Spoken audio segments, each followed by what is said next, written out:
Et donc, je vais te raconter l'histoire de la taverne de Platon. La taverne de Platon est installée dans un gentil village avec des très gentils habitants. Des très gentils habitants qui se disent bonjour à tous les coins de rue, qui se disent merci à chaque fois qu'il le faut, qui échangent leur intelligence, leur service, leur richesse. C'est tellement magnifique que ce village, depuis des dizaines d'années, développe des richesses humaines et matérielles absolument incroyables. Et les gentils habitants du gentil village possèdent donc une taverne de Platon, dans laquelle on projette des films. Car cette taverne de Platon est extraordinaire. Elle ne projette pas les ombres de notre moi ou de notre soi. Non, elle projette des films choisis pour les gentils habitants du gentil village. Mais toutes ces richesses font des jaloux. Et donc, du haut de sa planète, Hypnotator est le grand maître de la planète de l'ordre nouveau. Il a deux tribus qui le servent, celle des « je sais tout » et celle de « c'est nous qu'on décide ». Et il regarde les gentils habitants du gentil village et il dit « ça va pas, il nous faut prendre leur richesse, leur commerce, leur service, leur argent et leur liberté, car c'est nous qu'on décide et je sais tout. » Ah, alors Hypnotator organise un plan machiavélique. Il essaye de trouver parmi les habitants du gentil village la personne qu'il va pouvoir manipuler. Et il finit par la rencontrer et lui dit « Toi, tu vas devenir l'empereur de ce petit village. Toi, tu vas devenir manipulateur premier, empereur de ce petit village. Et moi, Hypnotator, je vais te faire empereur. Je vais te faire riche si tu m'obéis. » Pendant ce temps-là, les habitants gentils du gentil village continuaient à vaquer à leurs occupations, à être heureux et à multiplier les richesses. Et puis vinrent les élections. Et Hypnotator fait tout pour que Manipulator soit élu. Et ça marche! Ça marche!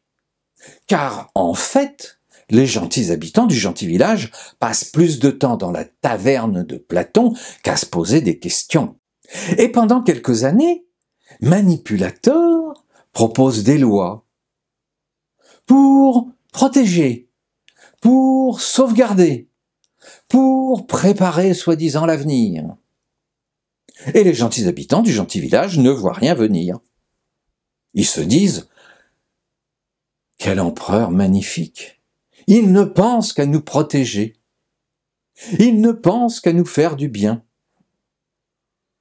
Mais Hypnotator et Manipulator sont en train de préparer leur plan de façon totalement machiavélique.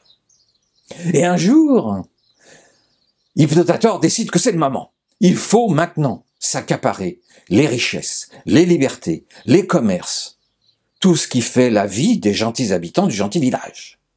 Alors Hypnotator envoie son marchand de malheur. Le marchand de malheur d'Hypnotator, c'est un marchand ambulant qui arrive sur la place du gentil village, qui dresse ses tréteaux et qui dit, en roulant son tambour, « Gentils habitants du gentil village, l'heure est grave.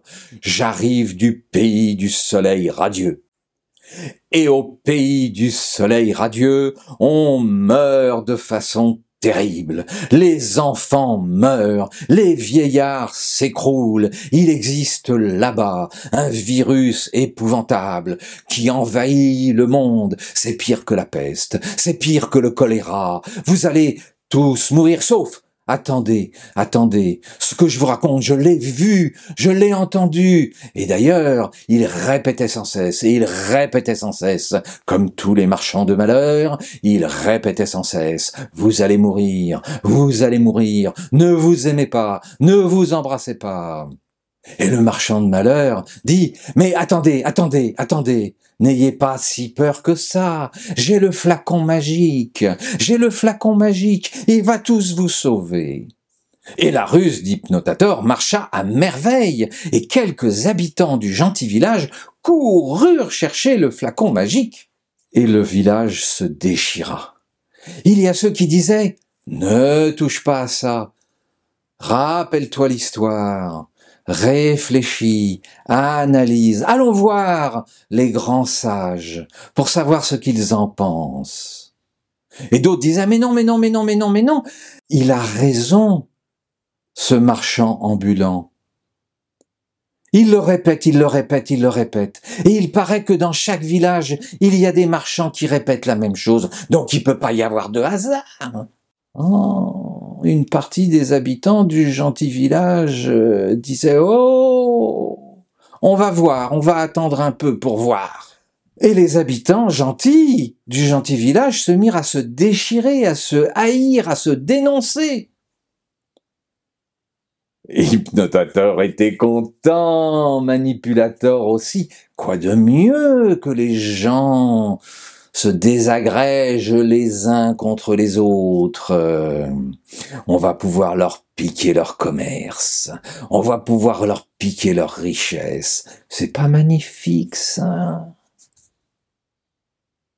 Et puis le temps passa, et les habitants du gentil village commencèrent à se poser des questions. Ceux qui avaient le flacon magique avaient le droit d'aller à la taverne de Platon, et ceux qui n'avaient pas le flacon magique ne pouvaient pas y aller. Et puis un jour, ceux qui avaient le flacon rencontrèrent par hasard ceux qui n'avaient pas le flacon. Allez savoir pourquoi ce jour-là était magique. Ils firent un festin, ils partagèrent leurs idées, ils commencèrent à réfléchir ensemble. Et petit à petit, dans le temps, les gens se rencontrèrent, les gens se pardonnèrent, les gens s'aimèrent, les gens s'embrassaient. Et subitement, les gentils habitants du gentil village, ceux qui avaient le flacon et ceux qui n'avaient pas le flacon, prirent conscience qu'ensemble, ils n'avaient plus peur de rien. Alors Hypnotator et Manipulator n'étaient pas contents du tout. Ils ont rouvert la taverne de Platon. Oui, mais les gentils habitants du gentil village n'avaient plus envie d'aller dans la taverne de Platon. Ils étaient heureux de se rencontrer, de faire des fêtes, de discuter, d'échanger des idées, de créer ensemble. Ils se sont aperçus qu'il y avait un mot magique qui s'appelait « ensemble ». Et ils se sont rendus compte qu'ensemble, ils n'avaient plus peur de rien. Alors là, Hypnotator et Manipulator n'étaient pas contents du tout. Et donc, il leur fallait trouver une nouvelle façon de détruire cette amitié, de détruire ces richesses, de détruire les libertés. Alors, Hypnotator et Manipulator inventèrent une guerre. Mais les gentils habitants du gentil village, ils étaient ensemble. Ensemble, ils n'avaient plus peur. Alors Hypnotator et Manipulator inventèrent une panne d'électricité. Comme ça, vous aurez froid cet hiver.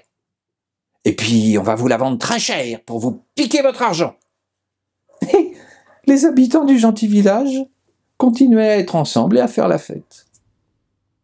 Alors, Hypnotator et Manipulator mirent des mauvais insectes dans la nourriture. Bah, caca, pas bon.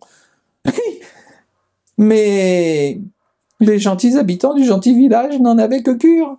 Les gentils habitants du gentil village avaient compris que d'être ensemble, que de rire ensemble, que de se soutenir ensemble, que de se battre ensemble, permettait de retrouver ses richesses, ses valeurs, son cœur. On pouvait exprimer son cœur. Et donc, d'après vous, comment se termine cette histoire?